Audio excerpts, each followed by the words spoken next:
Hi,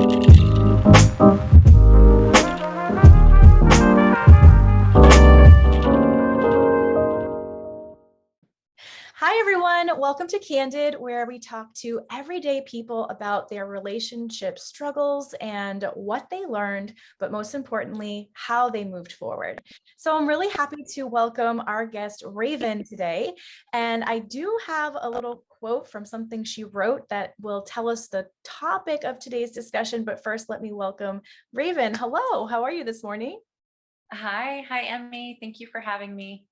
Awesome. Thanks for coming to share your story. And you had written something that I thought was pretty compelling, which was I have a hero's complex and I want to solve people's problems at the expense of myself. I was miserable chasing an idealized version of what could be and my hopes for what I wanted that she could not return. I think that's so powerful because I think a lot of people struggle with the I want to fix the other person, complex or syndrome, whatever it is you want to call it. So, can you give us a little backstory and explanation of what you said to me?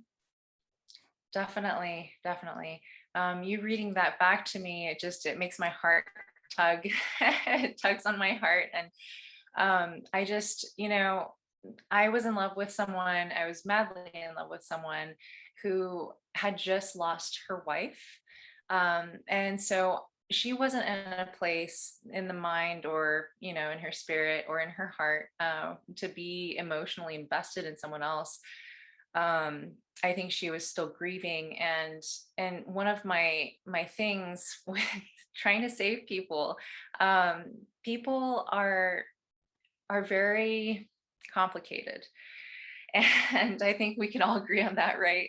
For sure. Um, and although I have that hero's complex, what I had to learn was to build a boundary, and kind of know myself and know how to really say no. Because I have self-respect, I know that I do, but when you give and give and give at the expense of yourself, people start seeing you as not seeing your self-worth, and you kind of put yourself below, and it really makes you kind of not very attractive. And I had one of my close friends tell me that, and they were like, it's not very attractive to see you kind of bend over backwards for this person. And maybe she does need help, but she's not asking for it. So don't overgive, kind of hold your ground. And I really had a struggle with myself and internally on being able to um say no. My heart was like bleeding, right, and saying, I want to love you, let me love you. But it's hard to see that that's too much if someone, even though someone's struggling. So many things that you said there. I'm like, ooh, topic. There's a lot of really good points that you've made. And the first I want to kind of call to people's attention is the relatability of this, because you were dealing with a partner who specifically lost somebody and was grieving.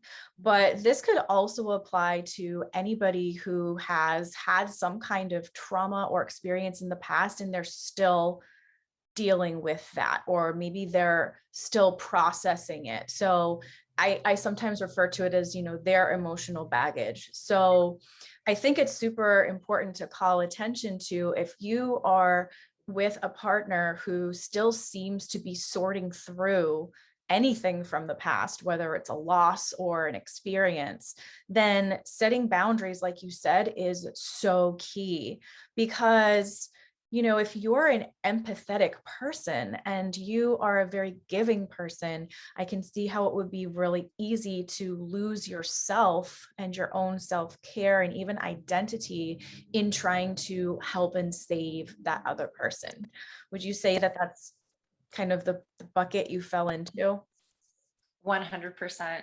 100%. Because if I compare what I did in that relationship and the relationship that I have now, it's night and day difference. When someone meets you halfway and they give all of themselves and they're able to fulfill those desires that you're, wanting, rather than you idealizing it and kind of thinking that it's gonna come, or it's going to be something, that it's a possibility, and you kind of hang on to that, and you hold on to it so dearly because it's true.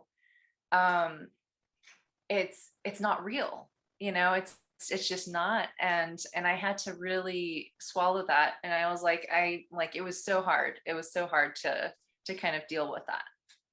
Yeah, and you have to accept the loss of what you want something to be, because what you want something to be is not necessarily what the reality is. And I think a lot of people spend months, even years, perhaps decades of their life waiting for someone to change or for a situation to change, or just hoping that it will change, and not accepting the fact that this is how it is and it's not going to be the way you envision.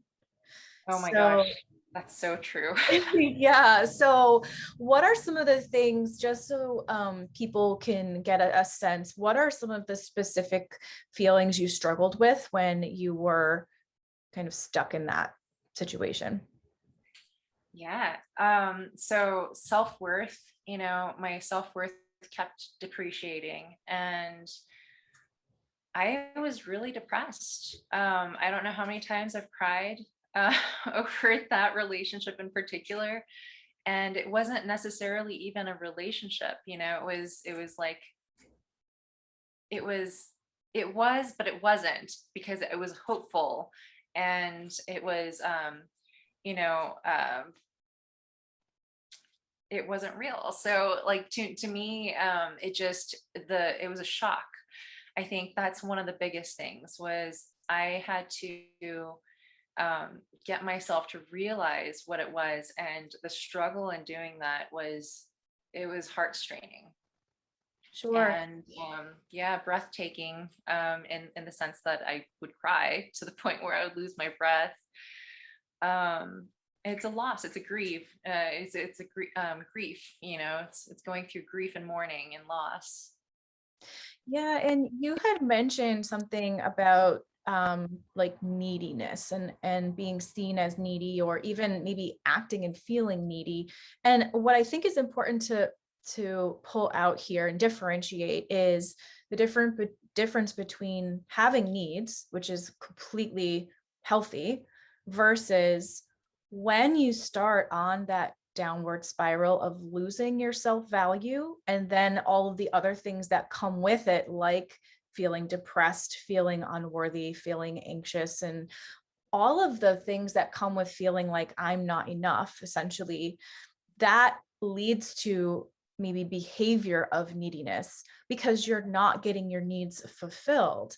And so it's a process that just feeds, and it just kind of makes the hole deeper. So, you might not have started off as this quote unquote needy person, but as this happens, especially over a prolonged period of time, you can find yourself having this just cavernous hole inside of you and just constantly needing to fill it.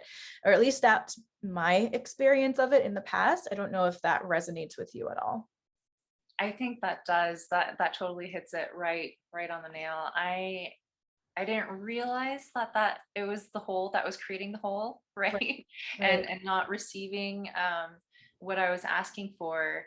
So yeah, that, to me, is just 100%. I became more clingy, Yeah. and I felt needy, and I could tell that it was off-putting to her, and it was creating more distance, which was making it harder for me because I was asking for more, because of the distance growing long or further away, and growing longer. So yeah, it's a cyclical cycle, and it just kind of turns into this big void. And thankfully, I think I was able to disconnect myself. So at the very end of, my relationship with, the woman that I was in love with, I I had talked to her about how I was receiving mixed messages from poems and literature about love. And there's two different ways that it can go, right? If you love someone, then you'll go the extra distance for them. And then there's, if you love someone enough, you'll let them go. And so I asked her which one she felt meant that I loved her, because I wanted so badly to prove to her that I actually loved her. Um, and so she shrugged. She said she doesn't know, which meant to me that she didn't care. So I let her go because that's what her mom wanted to have her do, because there was a lawyer that she ended up being with. So I think her mom was more into, status, and so it is what it is. So I let go. Wow, I got goosebumps 3 different times when you were just telling the quotes and then what you said and then your ultimate decision. That's super powerful. And I think to also speak to what you were mentioning right before you said that is there a give and take? So when we're so I'm a breakup and relationship coach, and when I work with clients, we talk a lot about identifying your needs, setting boundaries, and being able to express those needs because that's super healthy, right? Yeah. But when we get into that state of neediness, that's when we need to be super aware of the reciprocity in the relationship. So if you're all of a sudden finding that you are feeling that you're becoming more and more needy and that your needs aren't being met, now it's time to step back and bring awareness to, is there reciprocity here? Is there an equal amount of giving and taking from both sides? And that's a really perfect time to assess the situation. Is this going in a healthy direction for me and for my partner? And if it's not, is it reconcilable, or does it seem to be like we want different things? Right. And so it seems like you naturally did reach that point in which you decided, no, this just does not seem to be going both ways. And so you made the ultimate choice to let go. Does that seem accurate? Yeah, 100%. Yeah. And so that must be, and I can empathize with like your gut wrenching crying and, just that feeling of emptiness. I've been there in the past. And so I know for most people, it's a really hard feeling to overcome in order to kind of motivate yourself to get over it and move forward. So what are some of the things that helped you when, first of all, helped you let go of her and the situation, and also at the same time start to build your own self-worth and bring yourself back to you again? Yeah. Um, One of the major things is I did a lot of spiritual and kind of therapy, therapeutic work, not just holistic and through counseling, but I also did seek out some more holistic, getting massage therapy, getting the cortisol levels to go down. I took care of myself, and that's when I had more clarity, and I also sought advice from people. I relied on my friends and family, and I would ask them their opinion, um, and I would really listen. And when I would listen, there was actually one thing that I also read, and it was talking about how there's not always just one love for one person in the world. There's many loves that you can have and many types of love. Um, and that was something that I had searched for. I was like, well, is it supposed to be that one and only? Is that the one and only connection that I could have? Or is there more? And I found out that the answer was there are many, and not just one for each individual. So I took that to heart, and I allowed myself to be vulnerable again, which was hard, but I took the leap, and I was able to connect with someone who had all the traits that the previous person that I was madly in love with had, plus more, because she actually gives back. and she actually returns all of the love languages that I actually speak. So and feel. So I absolutely agree with you. When we talk about doors opening, when you change that belief system or you challenge that belief of there's only one person right for me, and you open those doors, you actually had to allow yourself to be super vulnerable. You had to make the decision that even though you had been hurt from this past relationship, you weren't going to let yourself close off your heart. You were going to open it up and kind of have another chance. And please tell us, because I know this is important to you, tell us how that changed your life and the relationship you were able to draw into your life. Definitely. Thank you, Emmy, for asking that. I The vulnerability factor was huge, and I didn't realize how hurt I was until I had to become vulnerable.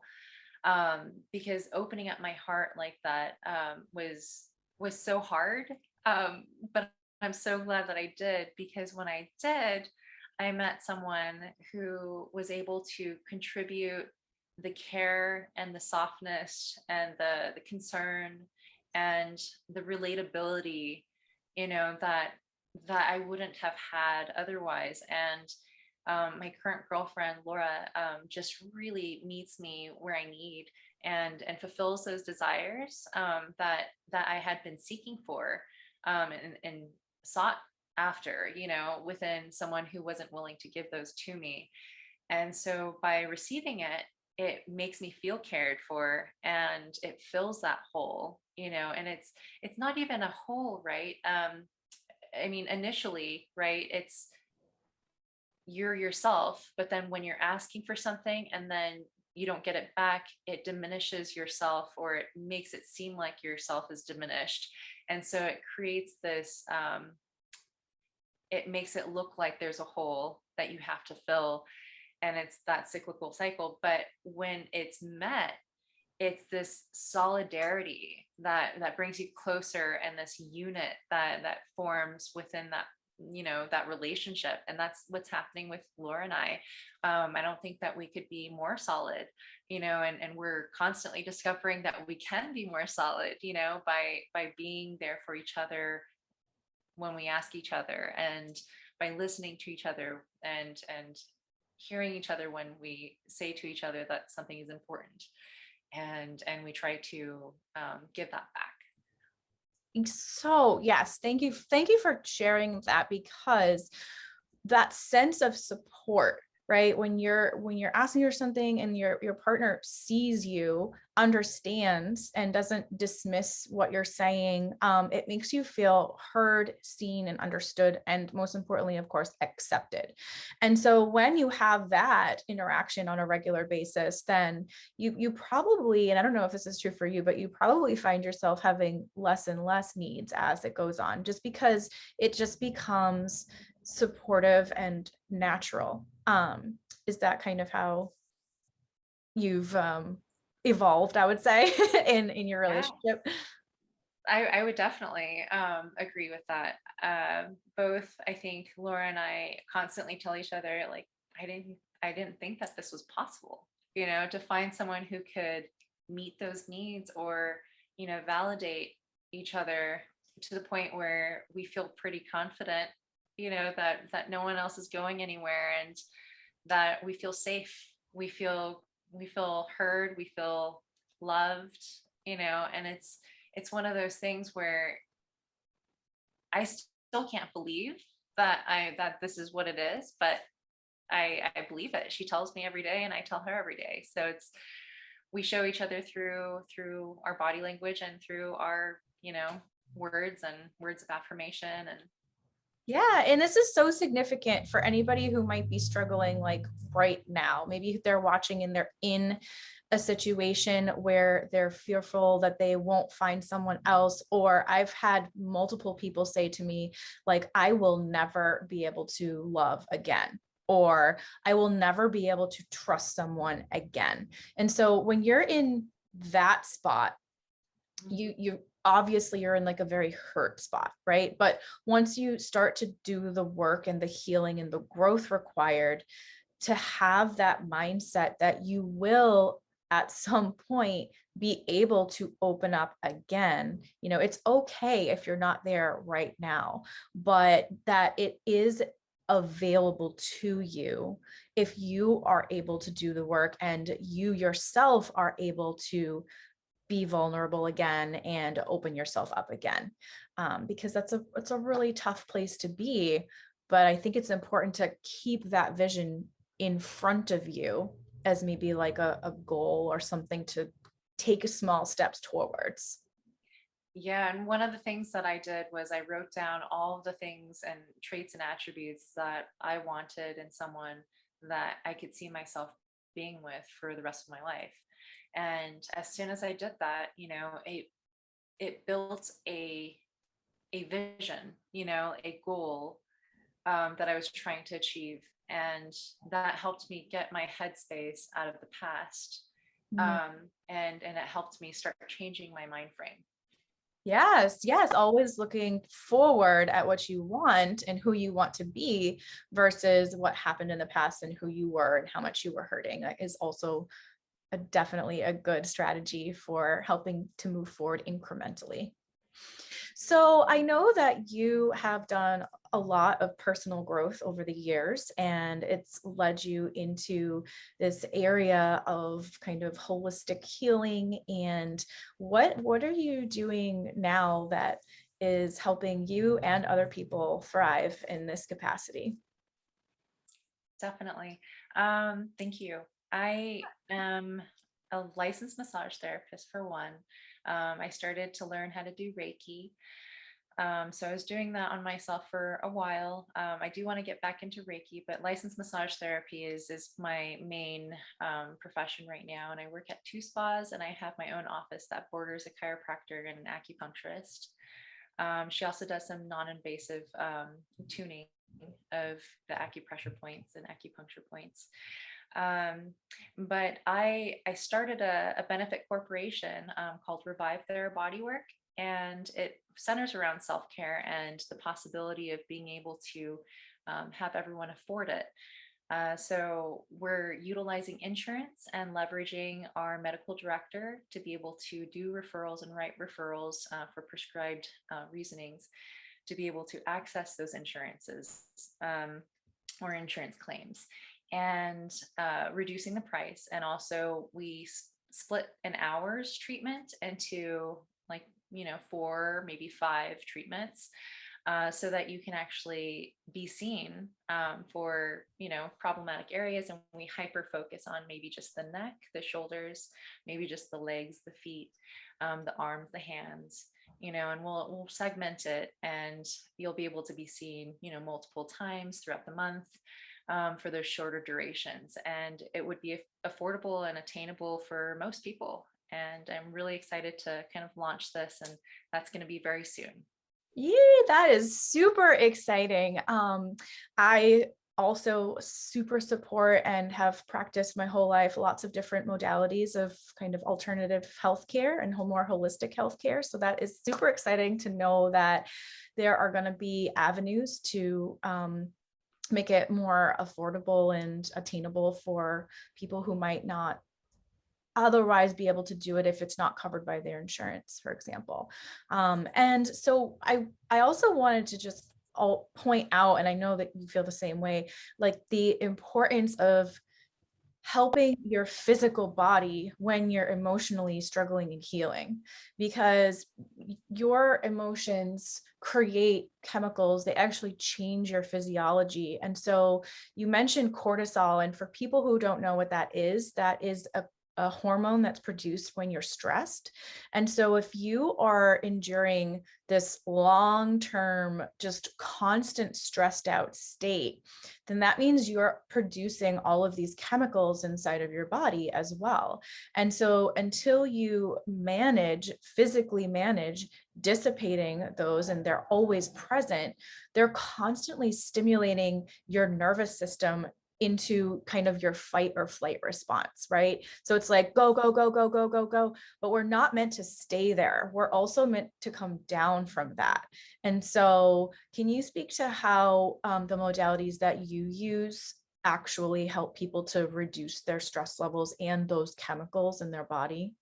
Yes, yes, so much, yes.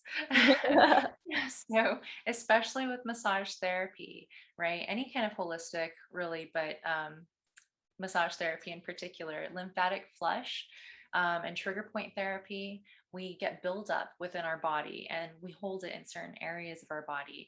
And the way I like to explain it is, for people who don't have a science background, it's like a traffic jam, right? So, say you're on the freeway, there's a traffic, an accident, and all of a sudden there's cars backed up.